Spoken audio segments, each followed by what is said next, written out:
The Nepalese Parliament was sitting this lunchtime, their time, when this happened.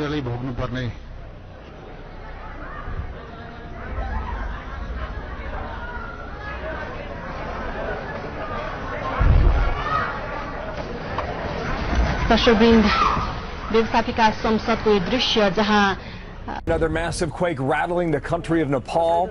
A search and rescue operation now underway. A powerful 7.3 quake hits again. The death toll at the moment at 42. That number expected to rise.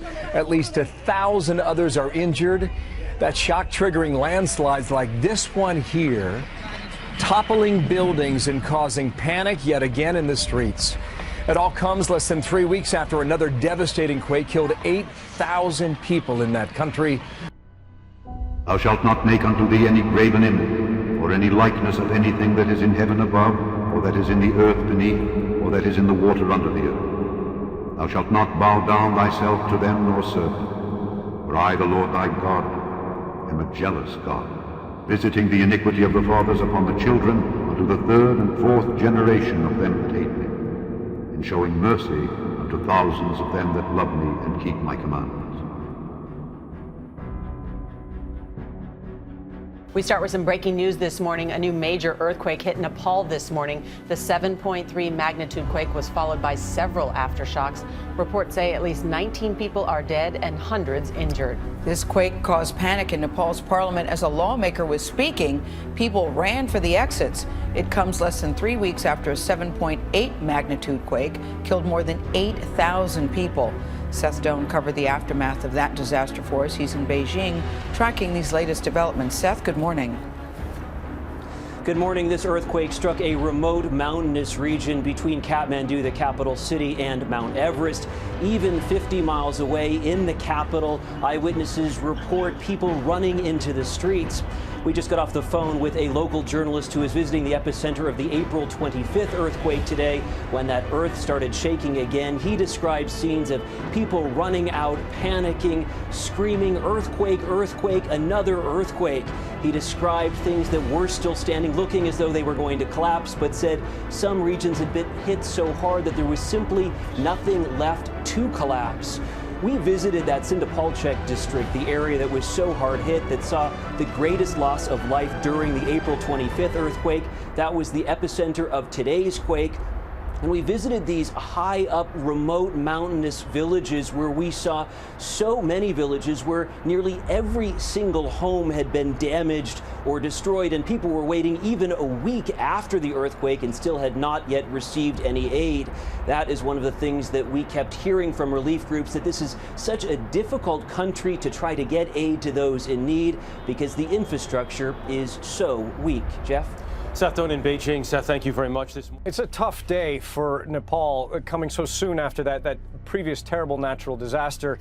Everybody we've talked to said there were frightening moments after this 7.3 magnitude earthquake hit a little bit less than 3 hours ago. Our own producer outside of Kathmandu, he was cleaning up debris from the previous earthquake when this earthquake hit, and he said he witnessed in front of him about 7 houses collapsing in front of him and 2 people who were caught in the debris and fortunately freed from the rubble. Fortunately, he's not hurt either. However, the International Organization for Migration is reporting at least 4 people dead east of Kathmandu. We're still trying to get a sense of the scale of the damage, the scale of the potential casualties, but this is going to be very, very frightening for people who were completely emotionally and psychologically traumatized by the disaster that struck this impoverished country a little bit less than 3 weeks ago that made so many people homeless, and they will likely be sleeping out in the open again tonight as, unfortunately, the monsoon season approaches and aftershocks continue to shake this mountainous country. Nepal rattled to its core for a second time. Panic in the streets after a 7.3 earthquake. Reports of buildings collapsing in the aftershocks. A massive search and rescue operation once again is underway. Wonder how much these people and this communities can take. 42 people are confirmed dead so far. At least 1,000 more are said to be injured in this one. The temblor coming at all less than 3 weeks after another devastating earthquake killed 8,000 people in the country. Kathmandu this morning, a city familiar with aftershocks, but a sense that this is something different. People pouring into the streets wondering if their homes are safe. This was not a repeat of last month's massive earthquake, but it was big enough to stir the deepest fears. I'm trying to go to my home, but network is busy. It's not reachable. I'm worried for my family. I think it's a really big hit of earthquake because the gate has also slanted and every pole are moving like that they will fall again. Nepal's parliament was in session when the earth started to move, a camera capturing the quake's rapid crescendo. After a moment of uncertainty, MPs scrambled for the exits. People knew to get outside right away. The cars were shaking, the buildings were swaying, and I think one of the most shocking things was how long the earthquake went on for. Particularly for our Nepalese staff here, it was very traumatic. A lot of them have families and friends who are living in buildings that may have been damaged in the first earthquake. Today's quake was felt as far afield as Delhi and Dhaka, but the epicenter was east of Kathmandu, close to Everest. It could be some time before the full extent of the damage is known.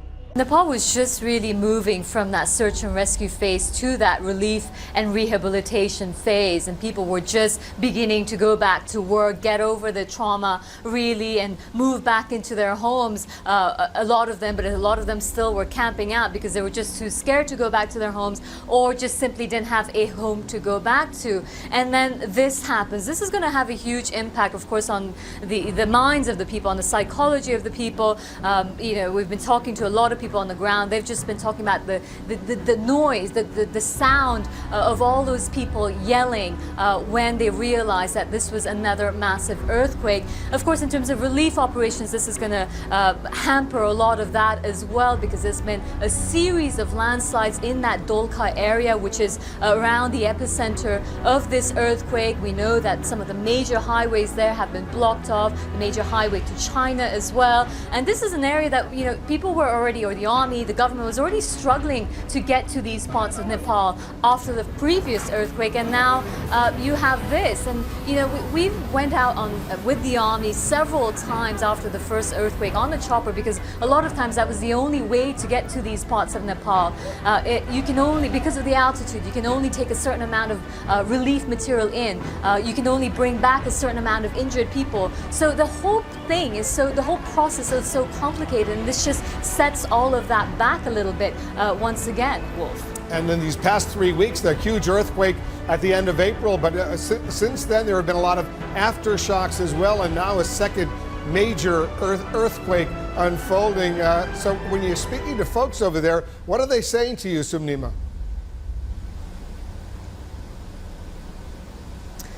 Absolutely terrified, Wolf.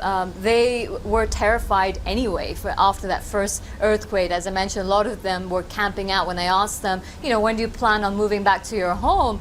They said, look, it still feels, even when there's no earthquake, I still feel like I'm shaking all the time. There's been aftershocks constantly, even while we were there.